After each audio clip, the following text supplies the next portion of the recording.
When my husband asked me to publicly apologize to his mistress at her birthday party, I smiled and agreed, because I had already downloaded $17 million in evidence that would send them to prison. Nobody knew yet. Not Derek, my husband of 3 years who had just asked me to humiliate myself in front of 200 people. Not Vanessa Sterling, the woman who had turned my life into a meticulously orchestrated hell. Not even Marcus Sterling, the Seattle multimillionaire philanthropist whose charitable foundation was actually a money laundering operation run by his own wife. But I knew everything. And in exactly 6 days, everyone else would know too. If you're tired of being invisible, of being the joke in the room, of being told you're not enough, stay with me. Because this is the story of how I stopped being small. I was in Vanessa's kitchen that Thursday afternoon, arranging canapes on silver trays that probably cost more than my monthly rent. I could hear her in the living room, her voice floating to me like poison wrapped in silk. I honestly don't understand why Derek insists on bringing her to our events. She clearly doesn't belong in this circle.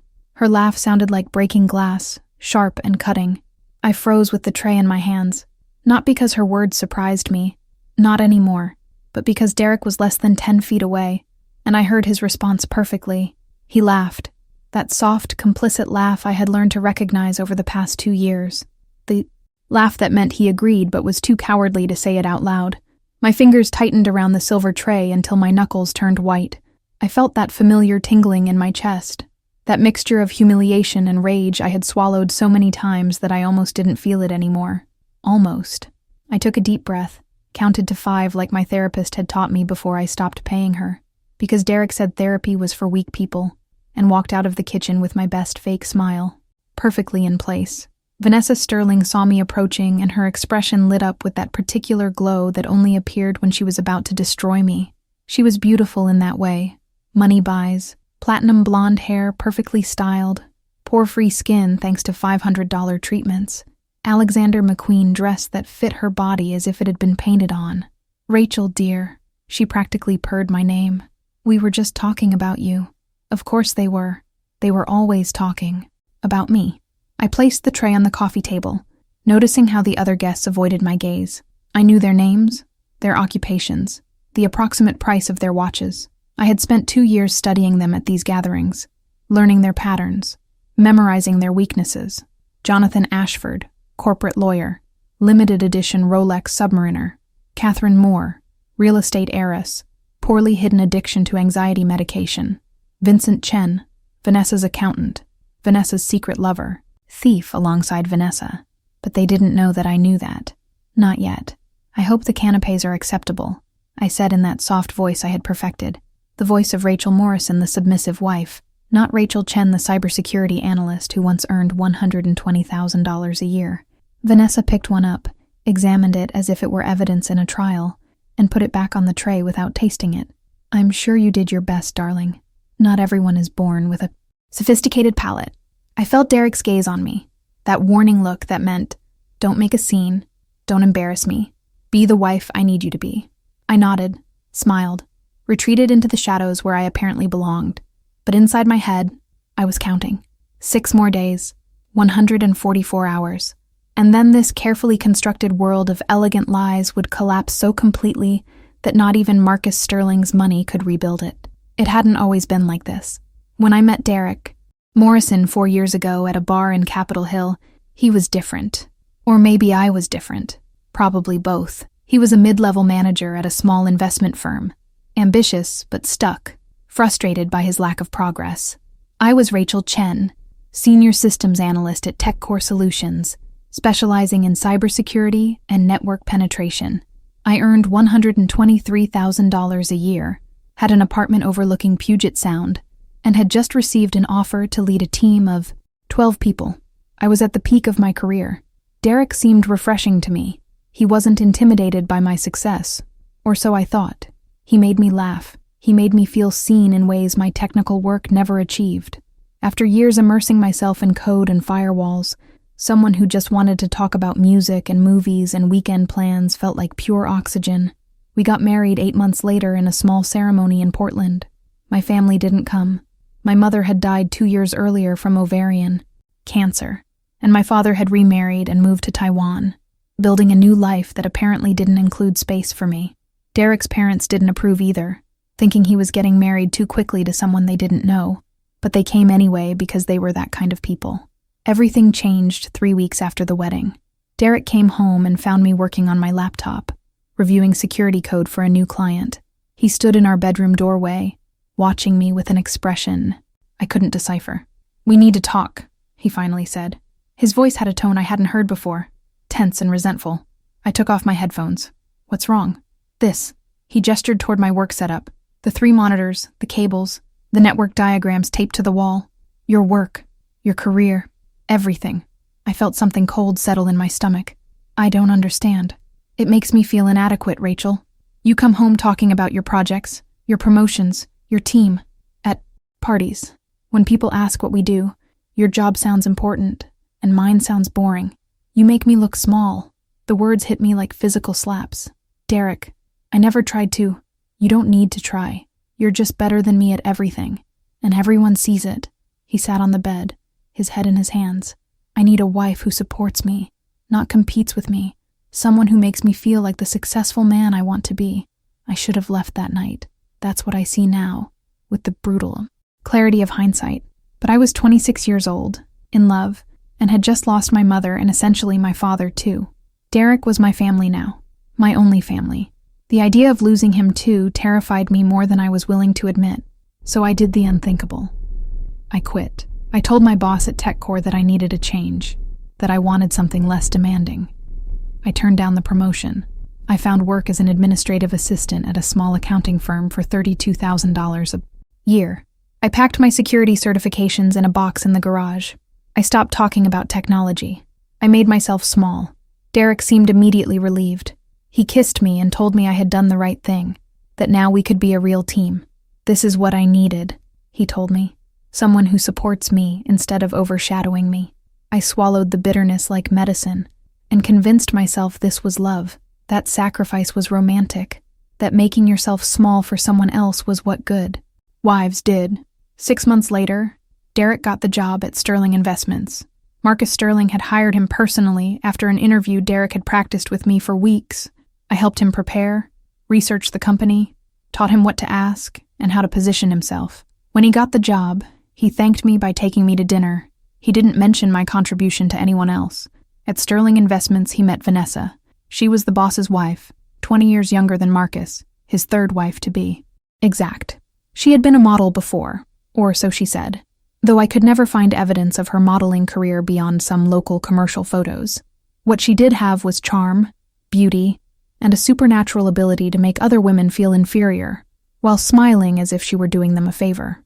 Derek was immediately dazzled. He started coming home talking about Vanessa constantly. "Vanessa said this. Vanessa recommends that. Vanessa thinks we should try this restaurant." He invited me to one of her parties 3 months after Derek started working there. It was my first introduction to the Sterling world. A house in Medina that was probably worth $8 million, with panoramic views of Lake Washington. Guests wearing watches that cost more than cars. Conversations about trips to Aspen and Tuscany as if they were trips to the supermarket. And Vanessa at the center of everything. Brilliant and cruel, instantly identifying who belonged and who didn't. I definitely didn't belong. I knew. It the moment I walked in with my Nordstrom rack dress and my $60 shoes. I knew it by how Vanessa's eyes scanned me from top to bottom in 2 seconds, and then looked away, dismissing me as irrelevant. The first public humiliation came during cocktails. I was telling a small group about my work as an administrative assistant, trying to sound interesting, when Vanessa appeared out of nowhere. "Rachel has such a charming job," she interrupted with that musical voice that made everything sound like an insult disguised as a compliment. Not everyone is born with voracious ambition, and that's perfectly acceptable. The world needs people content with support roles. I felt my face burn. The other guests nodded politely and drifted away, seeking more interesting conversations. Derek, standing beside me, said nothing. Absolutely nothing. That night in the car, I waited for him to mention Vanessa's comment, to acknowledge how humiliating it had been. Instead, he told me, "Vanessa's right, you know. Not everyone needs to be stars. There's dignity in being support." My hands clenched in my lap. Dignity? Yes. Some people are meant to lead and others to follow. There's no shame in knowing which you are. I looked out the window at the Seattle lights passing by, and something inside me began to break. Not dramatically, not all at once, but like a thin crack in glass that you know will eventually spread and shatter everything. The humiliations became a predictable pattern. Over the next 18 months, every social event was another opportunity for Vanessa to remind me of my place. At the Christmas dinner, she interrupted my story to explain to the group that not everyone was born with ambition. During a summer brunch, she asked loudly if I had bought my dress at some adorable clearance sale. At Marcus's birthday party, she commented on my charming rural accent every time I spoke, though I had grown up in Seattle and had no distinguishable accent. Derek never defended me, not once. Sometimes he laughed along with her. "Rachel's happy with simple things," he said once. "Not everyone needs to conquer the world." I developed a particular skill during those months. I learned to smile while feeling like my skin was being peeled off. I learned to disappear into the corners of rooms, to become so small that sometimes I wondered if I really existed. But in March, everything changed. Derek came home in a bad mood, loosening his tie. Vanessa's organizing her birthday party on April 25th, he informed me. 200 guests. It's going to be the event of the year. I continued preparing dinner. Roast chicken, his favorite. "You need to behave better at this one." I stopped cutting vegetables. "Excuse me? At these events, you just stand there like a statue. You don't socialize. You make me look bad." "Derek, every time I try to talk, Vanessa interrupts me or insults me. Because you provoke it." He turned to face me, his face reddening. "You show up in your department store clothes, not knowing which fork to use. Vanessa's right. You don't belong, and you make me look bad." The words physically struck me.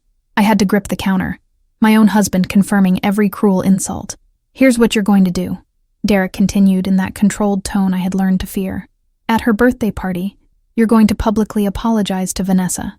You're going to acknowledge that you've been difficult and awkward, and you're going to thank her for her patience." My mouth opened, but no sound came out. "Did you hear me, Rachel?" "Yes," I could barely whisper. "Good. And wear something appropriate. You can't show up looking like a bum again." That night after Derek fell asleep, I sat in front of my laptop in the darkness. My hands were shaking, not from fear, from something different. Rage. Pure, crystalline, focused rage. I made a decision. I was going to look into Vanessa Sterling, the woman who had systematically tortured me for 18 months. Vanessa Sterling, who apparently had never worked but drove a Mercedes G-Class. Vanessa Sterling, who managed the Sterling Charitable Foundation, an organization that supposedly donated millions to children in need every year. I started with the basics. Public searches, news articles. Everything was superficial and perfectly curated. Vanessa at charity galas. Vanessa handing out giant checks. But I wasn't an average person. I was Rachel Chen, who had spent 5 years penetrating corporate security systems, whose fingers still remembered every keyboard shortcut, every technique, every back door that people left open. Her personal email was easy to find, and her password, which I got on my 3rd attempt, was Fifi123, her dog's name followed by 3 numbers. Absolute amateur. My heart was beating so hard as I accessed her account. This was illegal. I knew it. I could go to prison, but in that moment I didn't care. I needed to know who this woman really was. What I found made me hold my breath. The Sterling Charitable Foundation folder had 3 years of emails, thousands of them. I started reading. At first everything seemed legitimate. Donations to hospitals, scholarships for students. But then I noticed strange patterns. Large transfers to organizations with vague names. Sunshine Educational Trust, Horizon Youth Services, Pacific Children's Alliance. I searched for Sunshine Educational Trust in the nonprofit registry. It didn't exist. Horizon, Youth Services, neither. Pacific Children's Alliance, nothing. I kept reading, digging deeper, and then I found it. An email from Vanessa to someone named Vincent Chen, dated 18 months ago. "Vincent, darling," it began. "March's transfer is complete. 2.3 million through Sunshine as we discussed. Marcus is so busy he didn't even look at the quarterly report. We could double our withdrawals and he'd never know." I read the email 4 times. I searched for Vincent Chen, accountant for the Sterling Foundation. I searched for more emails between them. There were hundreds, and they weren't just about money. "I can't wait to touch you again," Vanessa wrote in May of last year. "Marcus will be in Tokyo all week. I love you, Vincent responded. When we have enough, we can disappear together. Leave Marcus with his saint reputation. Vanessa Sterling wasn't just stealing from her husband's foundation. She was having an affair with the accountant. And together, they had been diverting millions for years. I spent the next 4 hours reading every email, taking screenshots, organizing evidence. $17 million, over 5 years, channeled through 8 shell companies, every transaction meticulously documented. But there was more. I found an email from Vanessa to Vincent from 6 months ago that stopped me completely. Derek Morrison is perfect, she wrote. Ambitious but not very bright, and his wife is clearly smarter than him, which makes him insecure. If I can keep Rachel in her place, keep Derek feeling superior, he'll never question anything. Insecure men are incredibly useful. I read those lines until they burned into my brain. Vanessa wasn't humiliating me out of random cruelty. It was strategic, calculated. She was intentionally neutralizing me because a confident Rachel Chen might make Derek ask questions, might notice inconsistencies, might represent a threat. She was systematically destroying me as a preventive measure. I closed my laptop and sat in the darkness, listening to Derek's snoring. I felt something shift inside me. It wasn't dramatic. It was quieter, colder, like ice forming over water. Vanessa Sterling had made 2 mistakes. The first was stealing $17 million from children in need. The second was making me her enemy. And I knew exactly what to do with sensitive information. I opened my laptop again and started working. I had 6 weeks until her party. 6 weeks to build a case so solid that not even the most expensive lawyers could dismantle it. Derek wanted me to publicly apologize to Vanessa. Oh, I was going to give him a public show, just not exactly the one he imagined. The next 6 weeks were the most intense of my life. During the day, I was Rachel Morrison, submissive administrative assistant who prepared Derek's breakfast and smiled politely when he told me to practice my apology. At night, I transformed back into Rachel Chen. I downloaded encryption software onto an old laptop from the garage, created disposable email accounts, set up a triple VPN to hide my location, not because I planned to do anything illegal with the information, but because I needed to protect myself while gathering it. If Vanessa and Vincent noticed someone was in their accounts, they might delete evidence or flee. I spent the first week just reading. Thousands of emails, years of correspondence. I learned their patterns, their language, the code names. Project Dawn was code for transfers to Sunshine Educational Trust. Horizon Initiative meant money flowing to Horizon Youth Services. They were so predictable that after 3 days I could anticipate their movements. The second week, I started tracking the money. Every shell company led to a bank account. Every account had a corporate registration number. I followed every thread, documenting every connection. Sunshine Educational Trust was registered in Delaware under Vincent Chen's name. The address was a post office box in Bellevue. Horizon Youth Services was registered in the Cayman Islands with Vanessa's digital signature. By the third week, I had a complete map. $17.3 million diverted over 5 years and 2 months. 84 separate transfers. 8 shell companies. 3 offshore accounts. Every transaction documented in emails they themselves had preserved. But I needed more than emails. I needed bank records, account statements, documents that would show the money actually moving. Vincent Chen had credentials for all the foundation's bank accounts. And if Vanessa was careless with passwords, I bet Vincent was too. I was right. His banking portal password was Sterling 2019, the year he was hired, followed by an exclamation point. Once inside, I downloaded 5 years of complete records. Every deposit, every withdrawal, every transfer. I saved them on 3 encrypted USB drives and hid them in different places. One in my makeup bag, one inside a box of tampons, one sewn inside the lining of my winter coat, places Derek would never look. The deeper I dug, the more I understood the magnitude. They hadn't just stolen money. They had stolen from organizations that actually helped children. Seattle Children's Hospital was supposed to receive $2 million for a new oncology wing. They received $500,000. The rest went to Sunshine Educational Trust. A scholarship program in Tacoma was supposed to receive $1.5 million. They received $300,000. Children with cancer, students trying to escape poverty, homeless families, all betrayed by a woman who spent more on a dress than those organizations received in complete donations. In one email, Vanessa complained about attending a children's hospital gala. I had to smile and hug all those bald kids for 2 hours, she wrote to Vincent.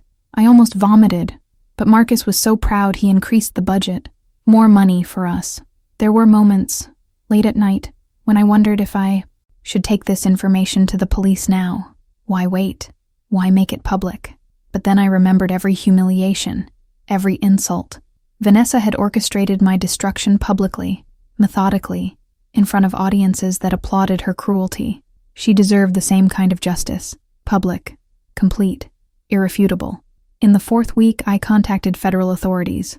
Marcus Sterling knew Seattle's police chief. He knew judges, prosecutors, half the city's power structure. So I went to the FBI. Called from a burner phone I bought with cash. They connected me with an agent named Sandra Williams. I have information about large-scale charitable fraud, I told her. $17 million diverted from a registered charity. There was a pause. What organization? The Sterling Charitable Foundation. That's a high-profile foundation. Marcus Sterling is... It's not Marcus, I interrupted. It's his wife, and I have complete documentation. Emails, bank records, shell company documents, everything. We agreed on a plan. I would send her all the evidence 3 days before Vanessa's party. She would get arrest warrants. And on the night of the party, with 200 witnesses, including reporters, the FBI would make their arrests. Public, humiliating, exactly what she deserved. But there were complications. Derek was getting increasingly anxious. Have you been practicing your apology? He asked me every few days. It needs to sound genuine. Vanessa will know if you're being sarcastic. I've been practicing it, I lied. And technically it was true. I had been practicing what I would say, just not exactly an apology. The 5th week, Derek took me shopping. He planted me in Nordstrom's dress department. Find something appropriate, something that won't embarrass me. I went through the racks looking at price tags that made me feel sick. $600, $900, $1,200. I chose the cheapest one that still looked elegant. A simple black dress for $350. When I came out of the dressing room, Derek frowned. Is that the best you could find?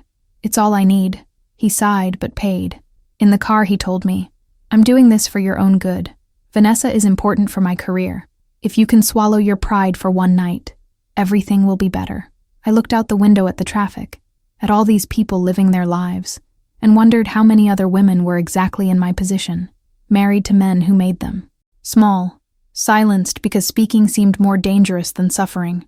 I'll make it worth it, I told Derek, and that was the only completely honest thing I had said to him in weeks.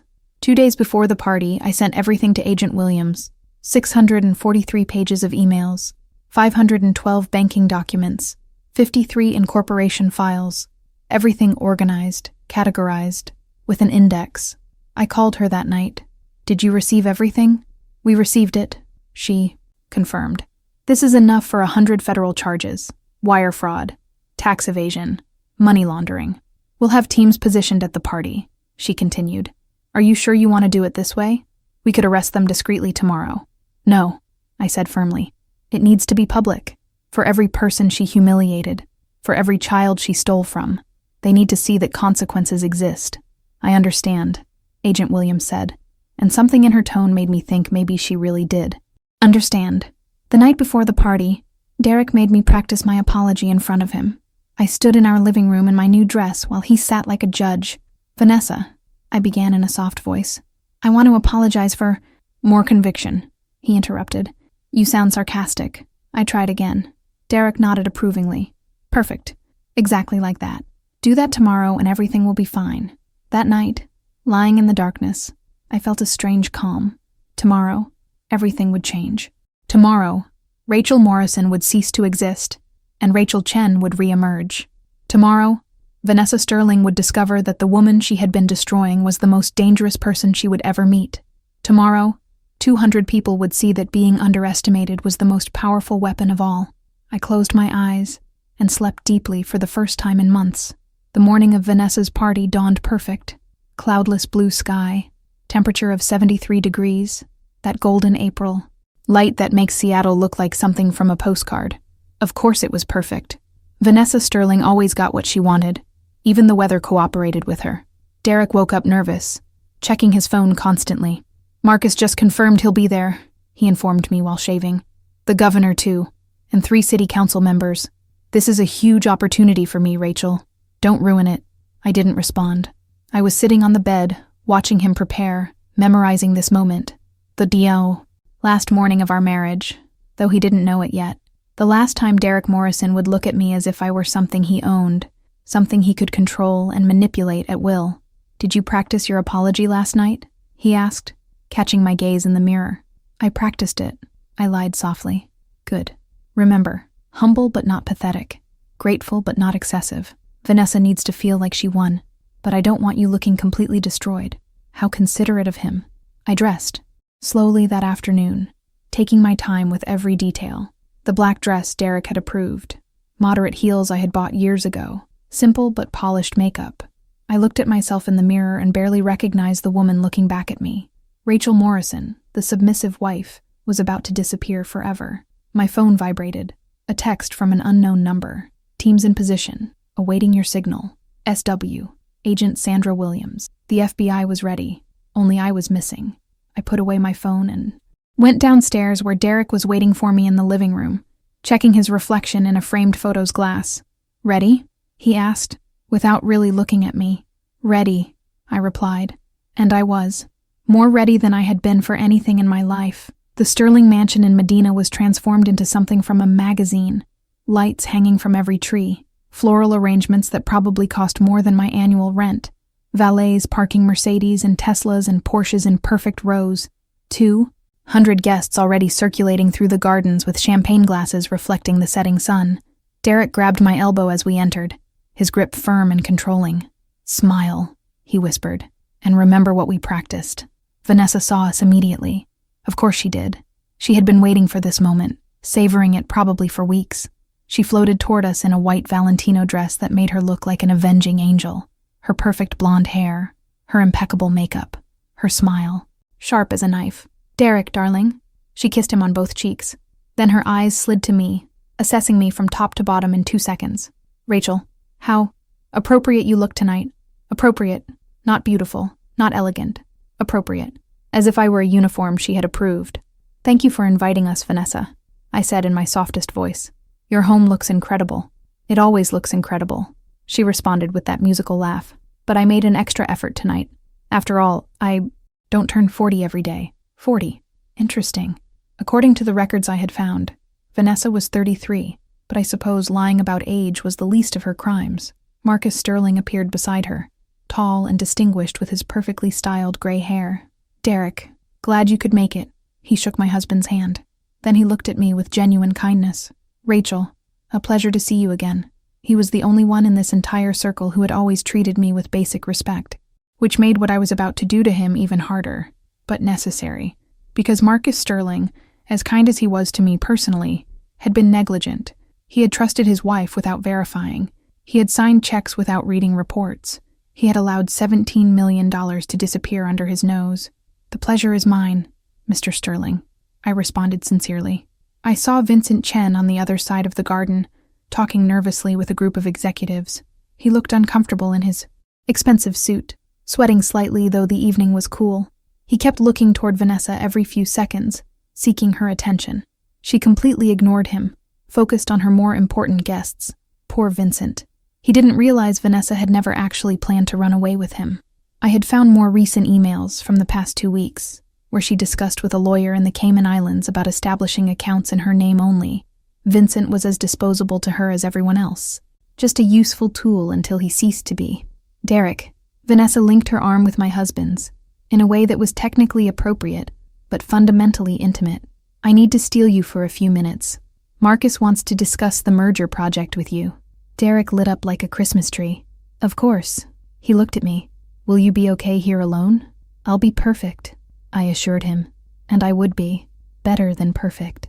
I watched them walk away, Vanessa whispering something in Derek's ear that made him laugh. My husband. So desperate for acceptance, he couldn't even see how she manipulated him like a puppet. I moved through the party like a ghost, observing, listening, recognizing faces from the emails I had read. Jonathan Ashford, the corporate lawyer who had helped establish 2 of the shell companies without knowing they were fraudulent. Catherine Moore, the real estate heiress whose signature had been forged on donation documents, all innocent pieces on Vanessa's chessboard, used, without their knowledge. The sun set completely, replaced by those hanging lights that made everything look magical.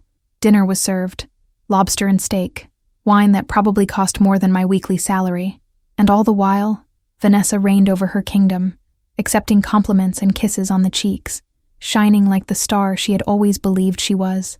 At 8:30, the waiters started bringing out the birthday cake, 5 tiers of white and gold elegance, decorated with sugar flowers that looked like jewels. Everyone gathered in the great hall, forming a semicircle around Vanessa. Marcus stood beside her, his arm around her waist, looking like the proud and loving husband. Derek found me in the crowd and gestured for me to come closer. It was time. Vanessa blew out the candles while everyone applauded. Then Marcus took the microphone. "Thank you all for coming tonight to celebrate my extraordinary wife," he began. "Vanessa is not only my partner, but also the heart of our charitable foundation. Her dedication to helping children in need is—" I stopped listening. I was watching Vanessa, how she drank in every word of praise like it was oxygen, how her smile widened with every compliment, how her eyes searched the room making sure everyone was looking at her, admiring her, envying her. "And now," Marcus concluded, "I believe someone has something they want to say." He looked directly at me. Derek too. All eyes in the room turned to me. Vanessa looked at me with that triumphant expression I knew so well, expecting my public humiliation, savoring it before it even began. I walked to the front slowly, each step measured. Derek handed me the microphone with a smug smile, giving me a condescending pat on the shoulder. "Rachel has something to say," he announced to the crowd. I held the microphone, feeling its weight in my hand. I looked at Vanessa, standing next to Marcus in her $15,000 white dress. Then I looked at Derek, so confident I was, about to degrade myself exactly as he had ordered. Finally, I looked at the rest of the audience, 200 people, including 3 reporters I had noticed earlier, including the FBI special agent disguised as a waiter near the door, including Agent Sandra Williams dressed as a guest next to the dessert table. I took a deep breath and began. "Vanessa," I said clearly, my voice firm and without trembling, "you're absolutely right about one thing." I paused, letting the silence extend.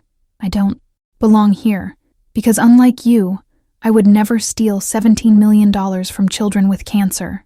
The silence that followed was so complete, I could hear my own heart beating. The silence lasted exactly 3 seconds before the room exploded in confused murmurs.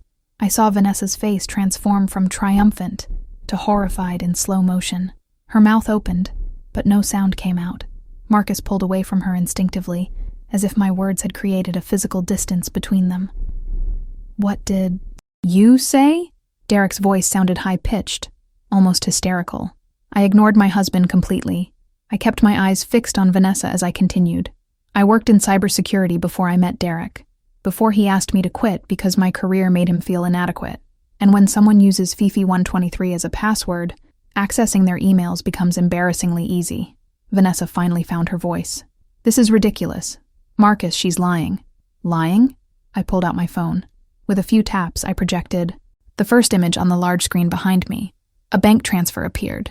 Date, March 15th, 2023. Amount, $2,300,000. Source, Sterling Charitable Foundation. Destination, Sunshine Educational Trust. Sunshine Educational Trust doesn't exist as a registered charity, I explained calmly. It's a shell company established under Vincent Chen's name. All heads turned toward Vincent, who had turned the color of wax. And before Vanessa blames everything on her accountant and lover, I added that last word deliberately. "Let me show you their emails together." The next image appeared. An email from Vanessa to Vincent.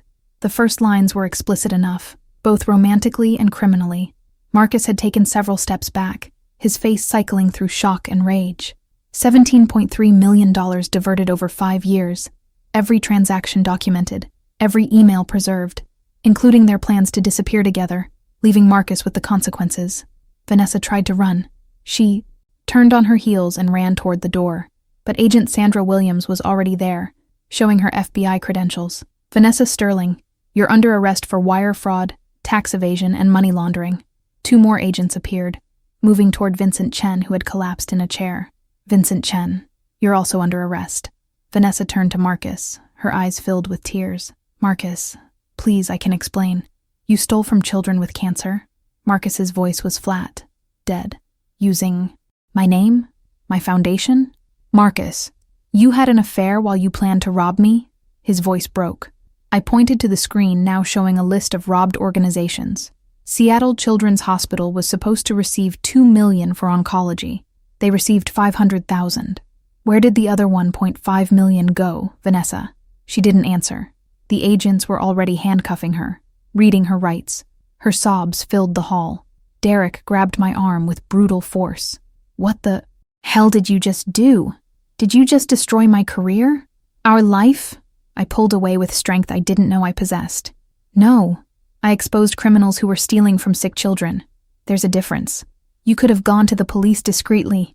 You didn't have to humiliate me in front of everyone. There it was. He didn't care about the crime. He only cared about how this made him look. Humiliate you, I repeated. Like you and Vanessa humiliated me for 18 months? That was different. How? Because I was just your wife and didn't matter. You asked me to quit my career. I quit. You asked me to be simple and submissive. I was. You asked me to publicly apologize to the woman who was torturing me. I came here ready to do it. But then I discovered Vanessa was strategically destroying me, that she was keeping you manipulable by keeping me weak. Derek blinked, confused. What? She wrote it in an email. That you were perfect because you were ambitious but not very bright. That as long as she kept you feeling superior to your stupid wife, you'd never notice the inconsistencies. I saw the exact moment it penetrated. She was using me. She was using you. And you let her. Worse yet, you sacrificed me. Marcus approached, looking 10 years older. Rachel, why didn't you come to me? Why publicly? I took a deep breath. Because 300 people watched me be humiliated again and again, Mr. Sterling. In your home. And nobody said anything. Everyone. Just watched and laughed when Vanessa made her cruel comments. I didn't know. I know. And that's part of the problem. Vanessa needed me to be invisible. So I was invisible. Every person here needs to see that consequences exist. That money doesn't protect you from justice. That being underestimated is sometimes the most dangerous weapon. The hall was completely silent. Marcus looked at me for a long moment, then nodded. Thank you. For saving my foundation. For protecting those children. For having the courage I didn't have. Derek was still beside me, looking lost. What do we do now? I pulled folded papers from my purse. Now you sign this. What is it? Divorce papers. My lawyer prepared them last week. His face went pale. Rachel, you can't. I can. And I'm doing it. Because I'd rather be alone and respected than accompanied and destroyed. Chosen solitude is infinitely better than company that makes you invisible. You'll regret it when you lose everything. When you're alone. I looked at him. This man I once loved. It's not revenge, Derek. It's restoration. I'm restoring myself back to the person I was before you convinced me that being powerful was something to apologize for. I turned and walked toward the exit. Outside, the night was cool and clear. I could hear sirens fading away. I took out my phone and dialed the number I had saved weeks ago. I had sent my resume to 3 cybersecurity firms 2 weeks earlier. This one had responded immediately. Marcus Sterling? This is Rachel Chen. I used to be Rachel Morrison, but that chapter just closed. I was wondering if your job offer is still available. Miss Chen, of course. When can you start? Monday, I replied, smiling in the darkness. Definitely Monday. The camera flashes started almost immediately. The 3 reporters Vanessa had invited to cover her glamorous party now had the story of the year. Vanessa Sterling, wife of philanthropist Marcus Sterling, arrested by the FBI at her own birthday party for stealing $17 million from sick children.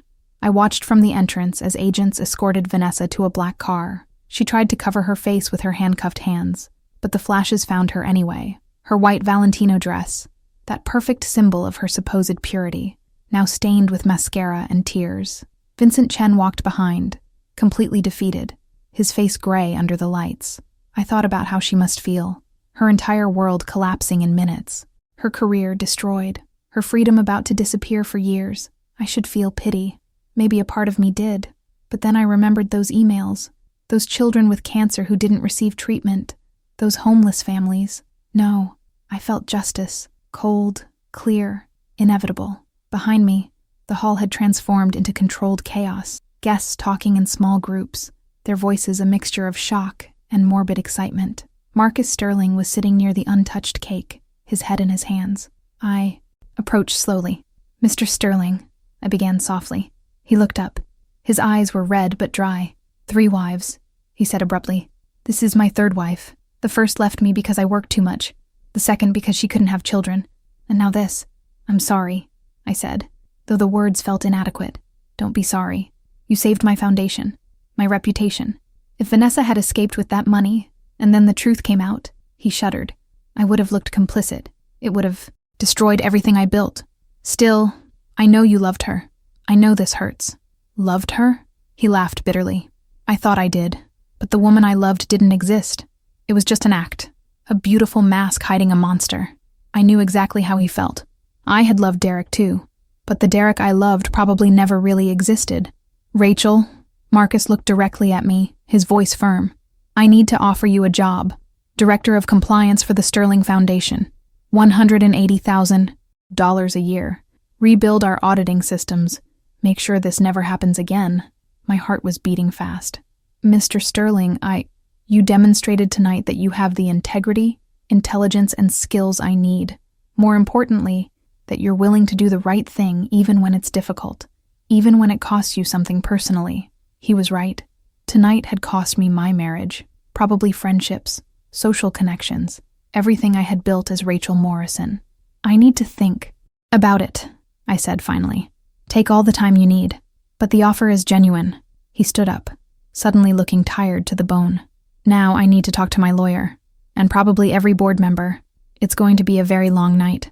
I watched him walk away, this powerful man suddenly vulnerable. I found Derek at the bar, emptying his 3rd glass of whiskey, his tie loosened, his face red, his hands shaking. "They're going to fire me," he said, without looking at me. "Marcus can't keep the husband of the woman who exposed his wife." "I'm sorry," I said, though I wasn't sure if it was true. "Are you sorry?" He laughed harshly. "This is exactly what you wanted, to destroy me. I didn't want to destroy you. I wanted justice for those children. I wanted to stop criminals. That your career is collateral damage isn't my problem. Not your problem," he repeated slowly. "I'm your husband, and I'm not your problem. You stopped being my husband the moment you decided humiliating me was acceptable. The moment you asked me to make myself small so you could feel big. The moment you chose Vanessa over me again and again." He turned to look at me, his eyes glassy. "Did you ever love me? Or was I always just a convenience?" The question stopped me. "I loved you. I loved the man I thought you were. The man who made me laugh. But that man disappeared, replaced by someone who saw me as an accessory, as something to control and mold." "You could have told me," Derek whispered. "You could have fought." "I tried, at first. But every time I did, you got angry. You made me feel selfish for wanting to keep my career, my identity. So I gave up. I made myself small because it seemed easier than losing you. And now you're losing me anyway."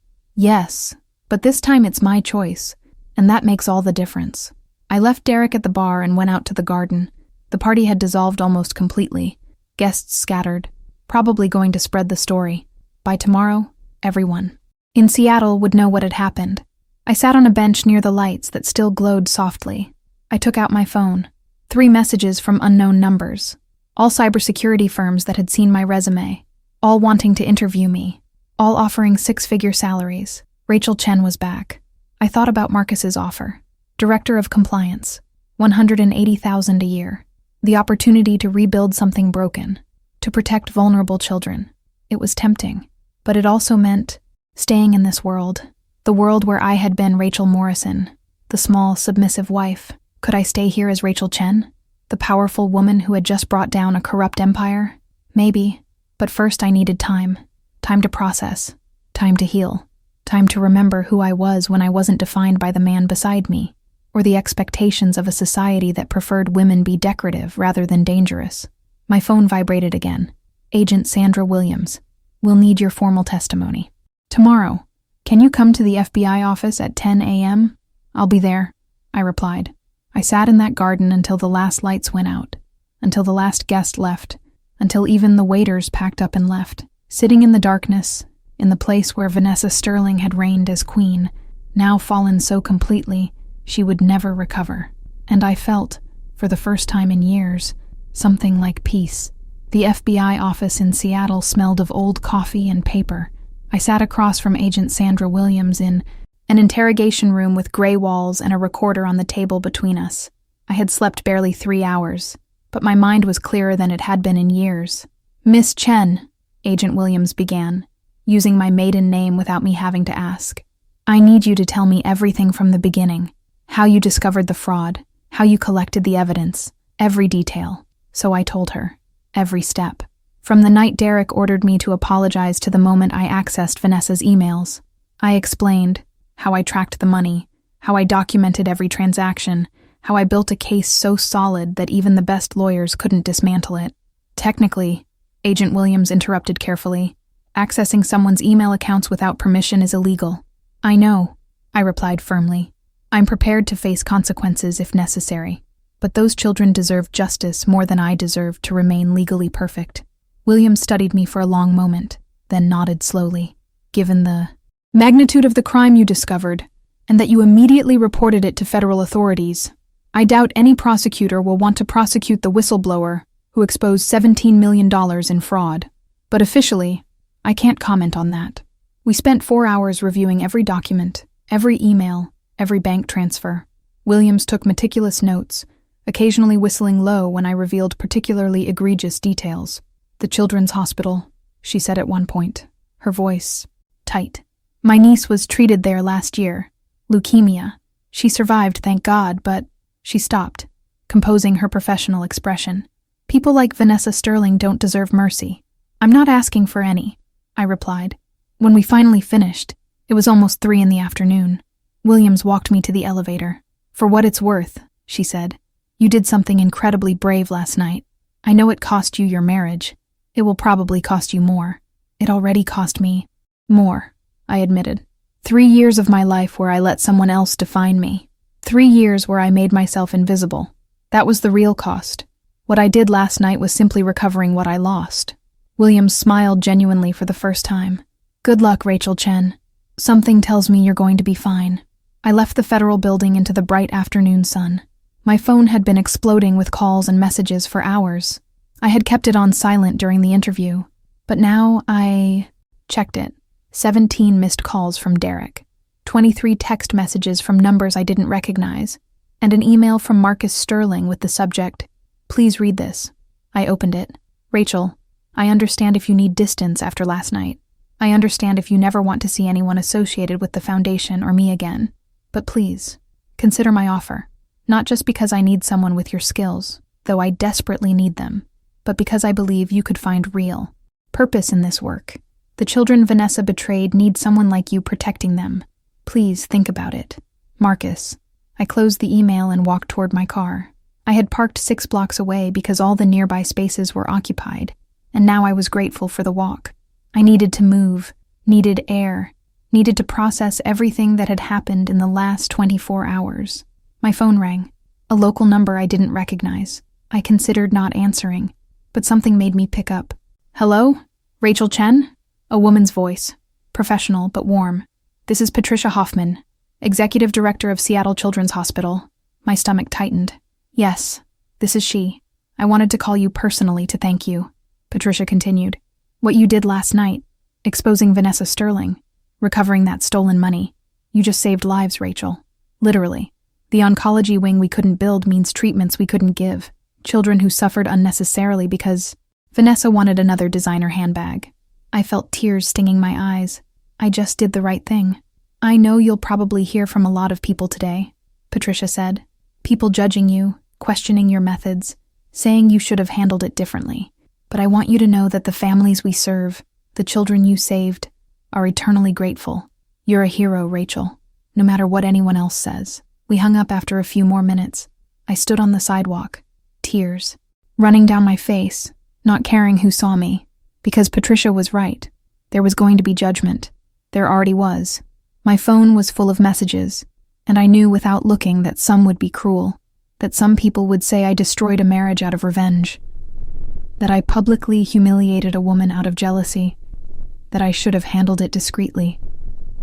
But I also knew the truth, that $17 million had been stolen from the most vulnerable, that Vanessa Sterling had betrayed the trust of thousands of people while smiling and posing for photos, That Derek had chosen my humiliator over me again and again, and that I, Rachel Chen, had found the courage to say enough. I got to my car and sat inside for a long moment before starting it.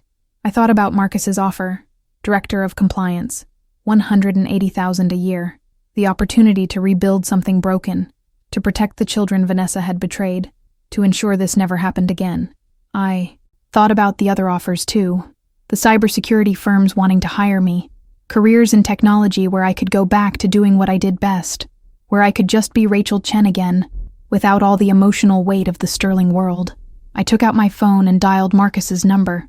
He answered on the first ring. "Rachel, I accept," I said simply. "I accept the job, but I have conditions. Tell me." His voice was cautiously hopeful. "First condition, complete authority over all auditing systems. Nothing gets approved without my signature. No transfers, no donations, nothing. Done. Second condition, direct access to you and the board. If I see something suspicious, I don't go through channels. I go straight to the top. Absolutely. Third condition, complete legal protection. If anyone tries to sue me for what I did last night, the foundation covers my legal costs." There was a pause. Then, "Done. Anything else?" "One more thing," I said, my voice hardening. "Derek can't work for Sterling Investments ever again. Not now, not in the future, not even if you forgive him or if the situation calms down. That's non-negotiable. He's already fired," Marcus responded firmly. "I let him go this morning. I can't have someone with such poor judgment on my team." I felt a dark satisfaction at that. It wasn't revenge. It was consequence. Important difference. "Then we have a deal," I said. "When do you want me to start?" "How about Monday? That gives you the weekend to sort out whatever you need to sort out." "Monday works." We hung up. I sat in my car, processing what I had just done. I had accepted a job working for the husband of the woman I destroyed, working in the world that had tortured me for years, returning to the exact place where I had been made so small. But this time was different. This time I wasn't Rachel Morrison, the submissive wife who disappeared into corners. I was Rachel Chen, the woman who had brought down a corrupt empire, the woman the powerful now feared, the woman who had proven that being underestimated was the most dangerous weapon of all. I started the car and drove toward the apartment I had shared with Derek. I needed to pack my things. I needed to start my new life. I needed to close the door on Rachel Morrison once and for all. And as I drove through the streets of Seattle, with the sun shining and the future stretching before me like an unmapped road, I realized something. For the first time in 3 years, I wasn't afraid. Not of being alone. Not of what people would think. Not of the uncertain future. Because I finally understood something fundamental. True power doesn't come from making others fear you. It comes from no longer fearing what others think of you. 6 months later, I sat in my new office on the 22nd floor of the Sterling building, looking out at Puget Sound through floor-to-ceiling windows, Director of Compliance. My name on a brass plaque on the door. My own. Assistant. A salary that allowed me to live in an apartment with a water view in Capitol Hill. The same neighborhood where I had met Derek what seemed like a lifetime ago. Vanessa Sterling's trial had begun last week. The charges were extensive. Wire fraud, 84 counts. Tax evasion, 16 counts. Money laundering, 22 counts. Her lawyer had tried to negotiate a plea deal, but the federal prosecutors weren't interested. They wanted to make a full example. They wanted to send a message that stealing from charities, especially those serving vulnerable children, would result in devastating consequences. Vincent Chen had taken a plea deal 2 months ago, 15 years in federal prison, in exchange for testifying against Vanessa. I had seen him on the news, being escorted to court, looking 10 years older than the night of the party. His career as an accountant obviously over. His life as he knew it, completely destroyed. Part of me felt pity, a very small part. But then I remembered those emails.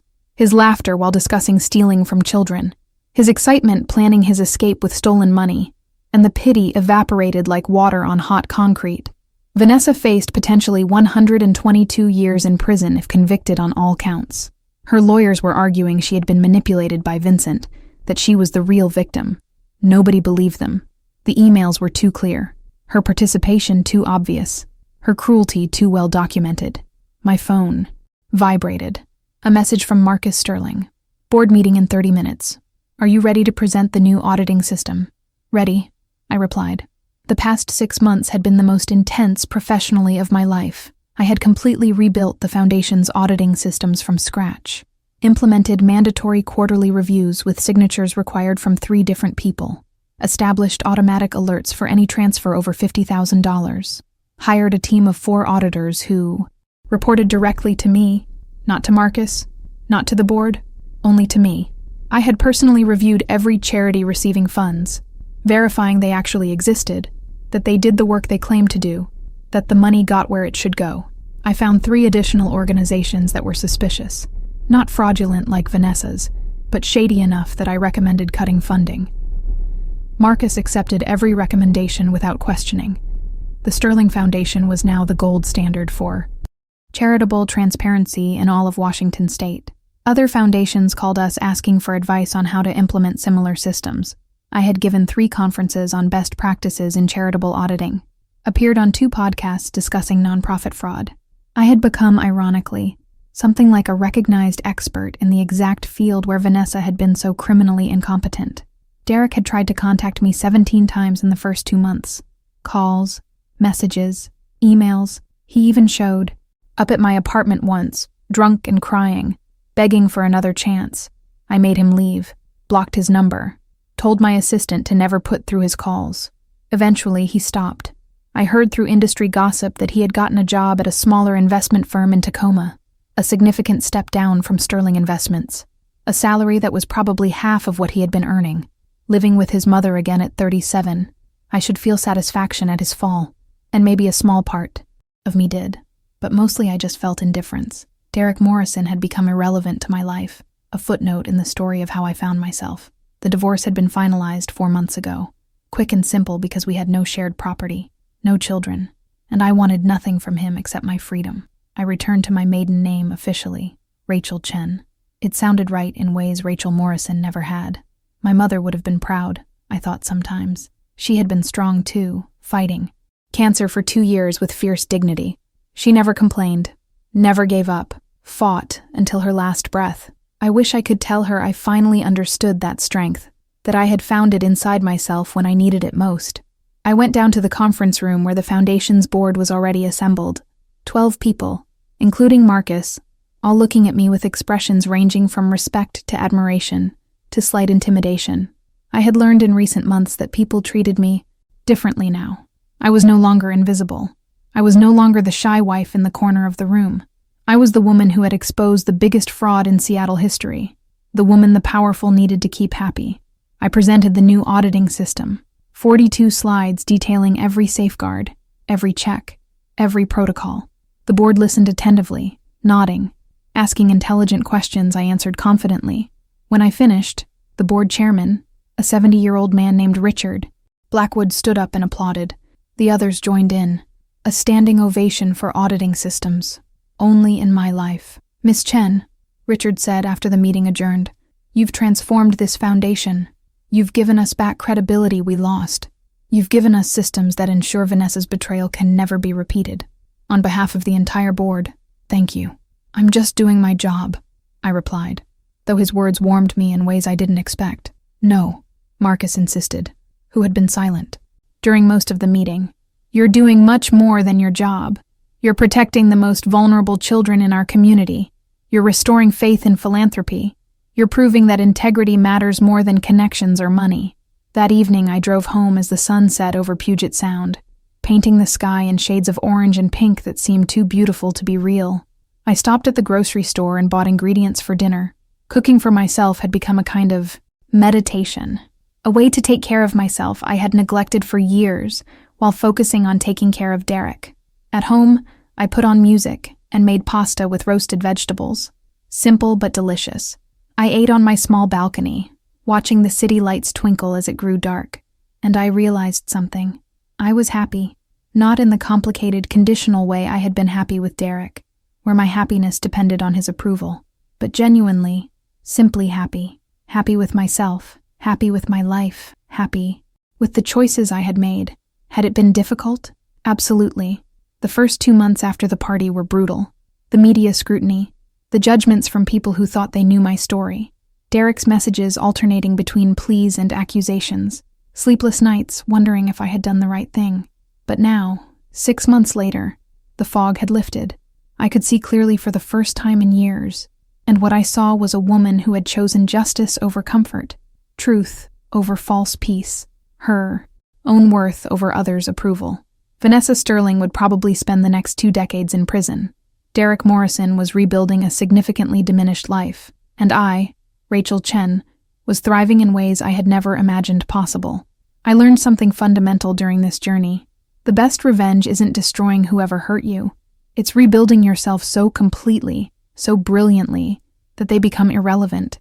It's using the skills they tried to bury to protect others from suffering the same fate. It's transforming your pain into purpose. If you're in a situation where someone is making you small, where your voice is being silenced, where your power is being stolen, I want you to know something. You have more strength than you think. You have skills that are waiting to be remembered. You have a worth that doesn't depend on anyone else's validation. And when you finally decide you've had enough, when you finally choose to reclaim your power, you'll discover that the woman you were before making yourself small never really disappeared. She was just waiting for the right moment to emerge. It wasn't easy. It wasn't simple. But it was worth every difficult moment. Because now, sitting on my balcony looking at the Seattle lights, I'm no longer the invisible woman in the corner of the room. I'm the woman others see first when they enter. I'm the voice others hear. I'm the power others respect. And more important than all that, I'm finally who I was always, meant to be, myself. If my story resonated with you, if you saw parts of your own experience reflected in mine, let me know in the comments. Subscribe for more stories about finding your strength when everyone expects your silence. And remember, being underestimated isn't a weakness. It's an opportunity to prove that true power doesn't shout. It simply acts, and the consequences speak for themselves.